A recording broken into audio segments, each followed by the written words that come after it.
Today, I'm going to share a true story about a mysterious painting that led to a series of chilling encounters. It all started when a family went on a simple trip to the night market, but what followed was something far more terrifying. Are you ready? Let's uncover the dark secret behind the painting. It happened when my whole family went to the night market. My dad suddenly had to use the bathroom, so he wandered into a small alley and found a strange little shop. The place was dimly lit, glowing with shifting colors and playing Middle Eastern music in the background. Inside were all kinds of bizarre, mysterious decorations: Anubis statues, scorpions, skulls.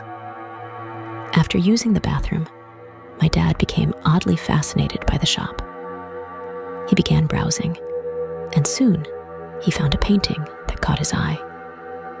No matter how much we tried to talk him out of it, he insisted on buying it, and eventually he did. The moment the painting entered our home, I felt something was off. It wasn't a landscape or a portrait. It showed Anubis surrounded by scorpions, dark, eerie, and unsettling to look at. And after it arrived, strange things began to happen. One day, I came home and headed to my room to rest. When I flipped the light switch, I nearly screamed. The painting was hanging in my room. I stormed out with it in hand and asked my parents, but they looked genuinely confused. No one moved it. They said. We thought you put it there because you liked it. Another night, my parents were out, and I was home alone. In the middle of the night, I was awakened by the sound of traditional Chinese opera. I thought, who the heck plays opera this loud at night? But when I opened my door, the sound became clearer, too real to be coming from a TV. It was as if someone was performing in our home.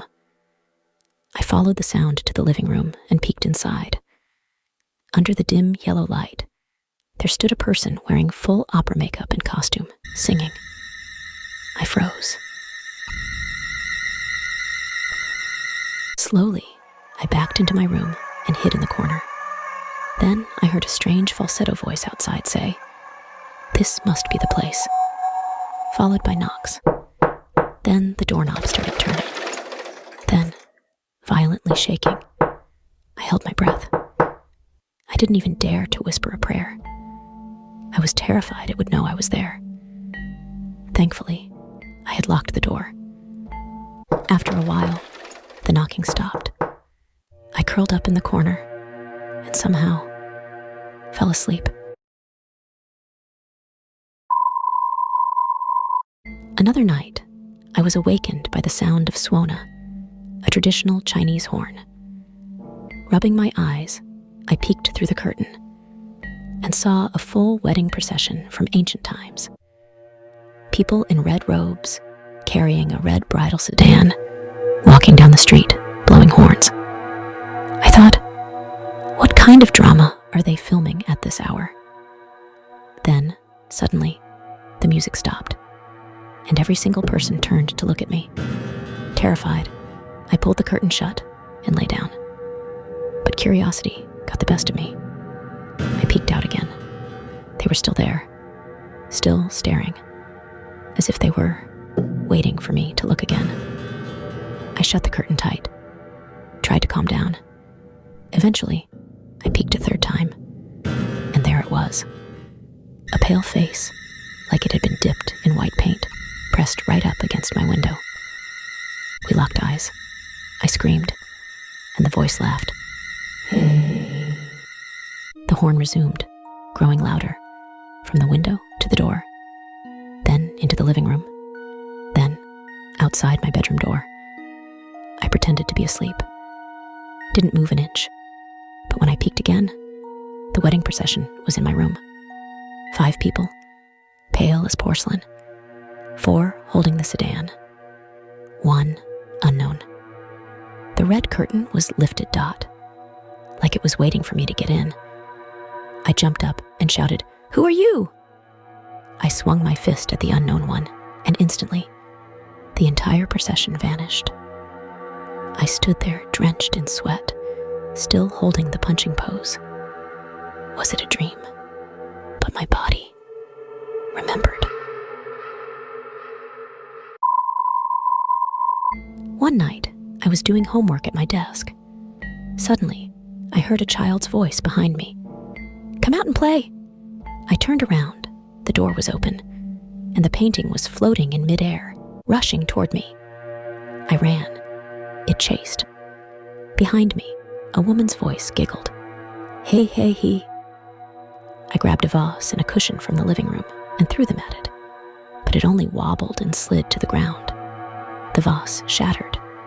I turned to run, but tripped and fell hard. Everything went black. When I woke up, my parents were shaking me. They thought I'd fainted from illness. The painting was still there, perfectly intact, hanging on the wall. I told them what happened, how it chased me, but they didn't believe me, especially my dad.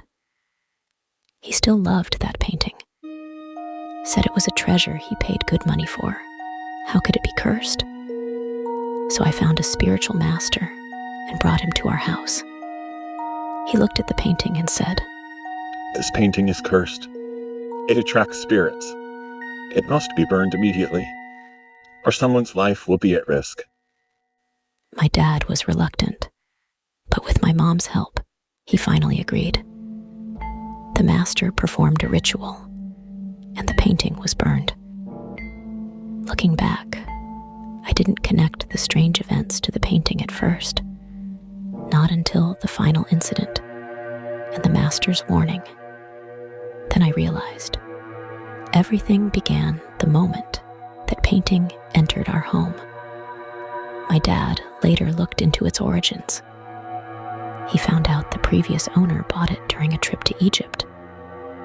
After bringing it home, 3 family members died under strange circumstances.